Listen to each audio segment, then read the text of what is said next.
আসসালামু আলাইকুম রহমতুল্লাহি ওয়া বারাকাতুহু। আশা করি সকলেই ভালো আছেন। আপনাদের দোয়া এবং আশীর্বাদে আমিও ভালো আছি। তো বন্ধুরা, আজকে একটি বিষয় নিয়ে আলোচনা করব। সেই বিষয়টি হলো আমার মাওলা আলী আলাইহিস সালাতু ওয়াস সালাম সম্পর্কে। আমার হুজুরে পাক সাল্লাল্লাহু তাআলা আলাইহি ওয়া সাল্লাম বলেছেন, আলীর চেহারার দিকে তাকিয়ে থাকাও ইবাদত।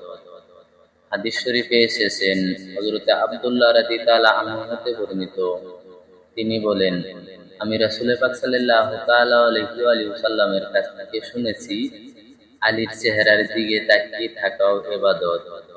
মা আয়েশা সিদ্দিকা রাদিয়াল্লাহু আনহা হতে বর্ণিত, তিনি বলেন, আমি নবী করিম সাল্লাল্লাহু তাআলা আলাইহি ওয়া সাল্লামের কাছ থেকে শুনেছি, আলীর চেহারার দিকে তাকিয়ে থাকা ইবাদত। হযরতে আবু বকর সিদ্দিক রাদিয়াল্লাহু আনহু হতে বর্ণিত, তিনি বলেন, আমি হুজুর পাক সাল্লাল্লাহু তাআলা আলাইহি ওয়া সাল্লামের কাছ থেকে শুনেছি যে মাওলা আলী আলাইহিস সালাতু ওয়াস সালামের চেহারার দিকে তাকানো ইবাদত। তিনি প্রায় মাওলা আলী আলাইহিস সালাতু ওয়াস সালামের চেহারার দিকে তাকিয়ে থাকতেন।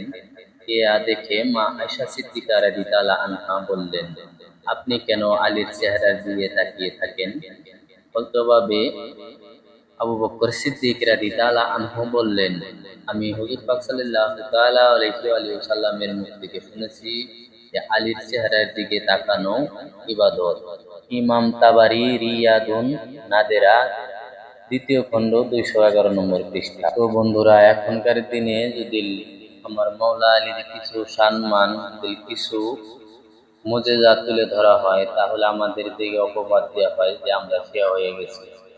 যা নাকি কর্তব্য ছিল আলেম সমাজদের তুলে ধরার, তারা না ধরে আমাদের দিকে যারা আলীর পন্থী, আলী প্রেমিক, আহলে বায়াতে মুহাব্বত করেন যারা, তাদেরকে অপবাদ দেওয়া হয়, শিয়া অপবাদ।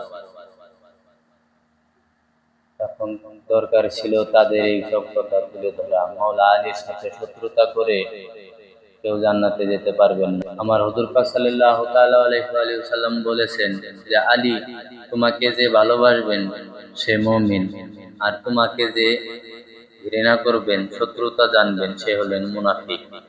আশা করি আজকের মতো এই পর্যন্তই সকলে বুঝতে পেরেছেন।